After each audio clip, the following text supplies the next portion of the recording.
We often talk about game-changing components or ride-changing components. And what if changing just one component could improve your on-bike fit and boost your on-bike confidence? Well, could that component be your stem? We're going to change it and find out.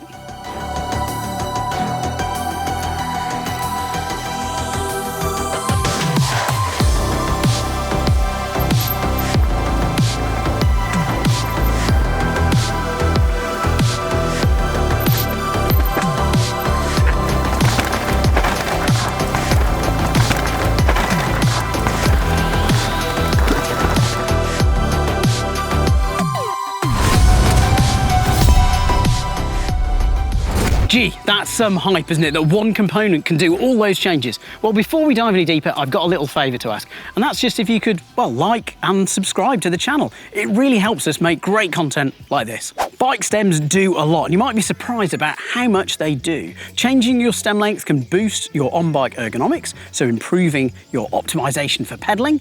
You can also change the leverage of your bars by changing your stem length, so it can change how your steering wheel feel. And now this is a key one, and it's a bit trickier, and it's often described in mushy terms, and hopefully we're going to give you some numbers for those terms. And that's by changing your stem, you can change your weight distribution, and that can radically change your on-bike feeling and really boost how your bike rides. Weight distribution is critical in helping to weight the front wheel, and that's really important for steering dynamics, because having a more planted front end with more grip can help you carve corners.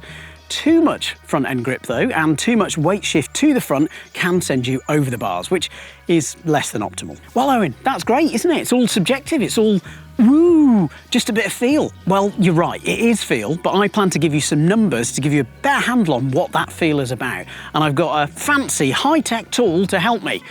I mean, okay, high-tech tool, it's just some digital scales, but hopefully what we can do with those digital scales is show you how different stems are going to move your body weight around and how that can affect the ride. Now, before we dive into weights and measures, let's do a brief history of the stem. Without diving into a full geometry history of mountain bikes, early mountain bikes had long stems. Some of that was because all the bike fit know-how we had was from road bikes, because mountain bikes didn't exist. XC racers did a lot of development then in terms of geometry, so yeah, head angles steepened up a bit and stems, yeah, they stayed long. Whilst some downhill racers got prototype bikes with much slacker head angles and most likely shorter stems as well, the mainstream, well, we still had very long stems. The status quo stayed the same, with stems being long, until Gary Fisher developed his Genesis geometry. Why was it so special? Well, he radically repositioned where we sit on a bike. Top tubes got a lot longer, rear centres got a lot shorter, and stems got shorter. Head angles also got slacker. There was a lot going on, and at the time, it was radical, okay? By modern standards, the changes were quite small, but it was radical at the time. The genius behind Gary's geometry was to move our body weight and our centre of gravity towards the middle of the bike, so we're between the two wheels. And that means that, well, the ride was a better experience. Genesis geometry was just the beginning, and yes, there was a Genesis geometry 2.0, but essentially we took 10 years for the next big push of geometry changes, and those are from Pollet and Mondraker, where they went really wild. They had super long top tubes and super long front centres, and exceedingly slack front ends, and key, very short stems. Fast forward 15 years, and now the majority of bikes, the mainstream brands, have all caught up with those early radical bikes. So lots of trail bikes now come with really long top tubes, really slack head angles, and yes, very short stems. Bike brands are really good at helping you pick the right size bike, and their buyer's guides are really good at optimising which bike you should get. We often talk about saddle height, and we get within millimetres of perfection of saddle height. We often talk about bar width and bar height, but we often overlook stem length as a fit tool. But it's really important. Why? Well, your height is made up of different parts proportionally. So sometimes you're going to have a really long torso, sometimes like me you're going to have a very short torso but quite long legs. Now, if you've got a really long torso, changing your stem length to be a little bit longer than stock can help. Conversely, if you've got quite a short torso, going to a slightly shorter stem can help optimise your fit. If you're an XC racer or a trail rider that likes to go for really long distance rides, optimising your fit for performance because you're on the bike so long is a really good idea. If you're a downhill racer or an enduro racer or a trail rider that likes to take on gnarly trails, then optimising and prioritising your bike fit for the handling benefits is a really good option to take. Playing with stem length also changes the ride dynamics of your bike. Bar width does come into it, but essentially if we switch to a shorter stem, we're going to speed steering up, and if we put a longer stem on, we're going to slow the steering down. Why does this happen? Well, it's really complicated. As we've mentioned, it's all interconnected, but essentially what happens when we put a longer stem on is we pull our body weight forward, and that means we're loading the front wheel, so the steering gets heavier because there's more mass. Conversely, if we put a shorter stem on, we're going to move our body weight back, which means it lightens and unloads that front wheel. So playing with these stem lengths can move our weight around.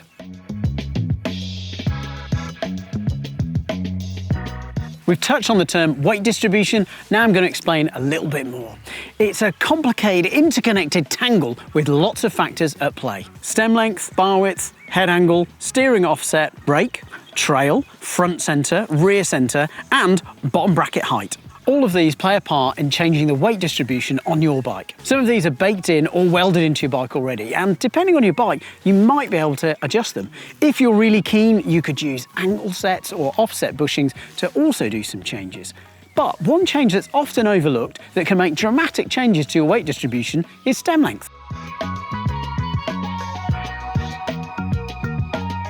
Okay, we've talked a lot about weight distribution, and now it's time to do some fun stuff, which is actually to play around and experiment. We've got some digital scale set up here, and we're going to look at the weight distribution on this stock bike. So first we need to know my overall system weight. So that's me, my backpack, and the bike together. So that comes to about 88 kilos. So we're going to pop them on the scales and measure the difference between the front and the back. And for this first one, we're going to have a middle setting. So we've got the stock 50mm length stem, and we're going to go for pretending that we're going to go for a flatter ride. So we're going to have the saddle up as if we're rolling along a flowing trail. Okay, with this stock setup, with the 50mm stem, we've got a weight split of 33 kgs on the front and 55 on the back.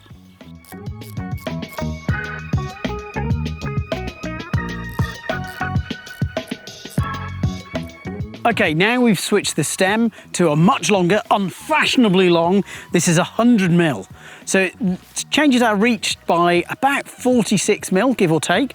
And what does depend on that 46mm of reach change is how we've flipped the stem. So we've got this one sort of horizontal or almost level, but we could have it up, which would also, even though it's a 100mm long stem, would actually be a shorter reach because the bars would be slightly closer to you.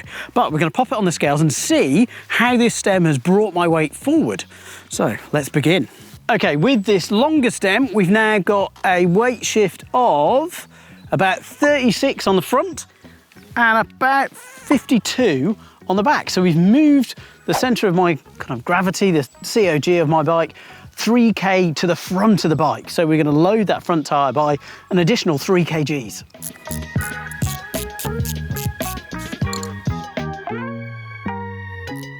We've switched and we put the 35mm stem on here. So that changes my reach by about 14mm, and it changes the height of the bar by about 6mm.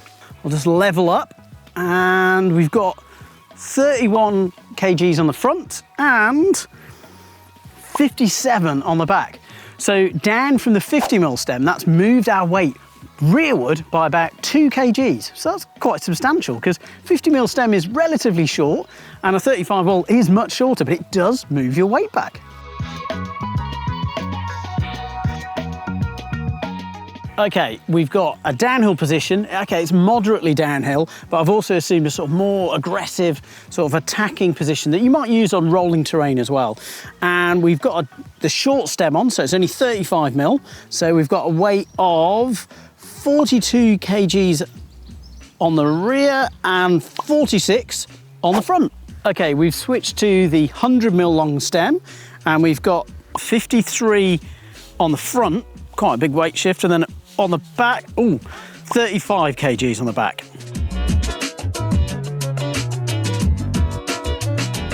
In this simulated climbing position, we've got a very different weight shift. We've got the 35mm stem on, we've got 35 kilograms up front, and we've got 53 kilograms on the back. Okay, now in the simulated uphill position with the 100mm stem, we've got, wow, okay, we've got 47 kgs on the front and 41 on the back. So it has really pulled my centre of gravity quite a lot forward. I mean, this is simulated, but yeah, woo!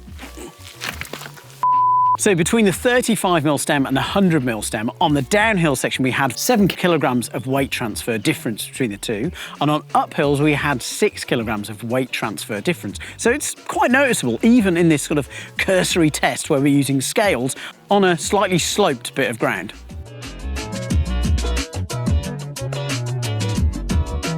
So why would you want to change your weight distribution on your bike?